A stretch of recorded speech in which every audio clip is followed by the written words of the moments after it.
Hello friends, হর মহাদেব। তো আজকের ব্লগটা আমি শুরু করেছি বাইরে থেকে। আজ মন্দিরে অনেক কাজ আছে, কারণ কাল শিবরাত্রি।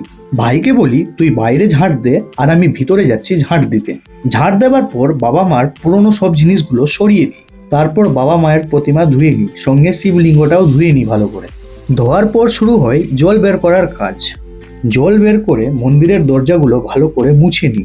তারপর মন্দিরের বাইরেটাতে ভালো করে জল দিতে শুরু করি। বাইরে জল দেওয়ার পর গ্রিলগুলোও ভালো করে জল দিয়ে ধুতে শুরু করি। তারপর এখান থেকেও জলগুলো বের করতে শুরু করি। জল বের করার পর মন্দিরের ভেতরের ফ্লোরটা ভালো করে মুছি। তারপর বাবা মার প্রতিমাটাও ভালো করে মুছি, আর সঙ্গে শিবলিঙ্গটাও। আর এতক্ষণে এই সুমোরটাও কাজে লেগে পড়েছে। আর ও এদিকে পুজোর বাসনগুলো মাজতে থাকে। আমি ওর একটু মজা নিয়ে ভিতরে চলে আসি আর পুজো শুরু করি। বাবার মাথায় জল ঢেলে তারপর বাবাকে চন্দনের প্রলেপ দিই।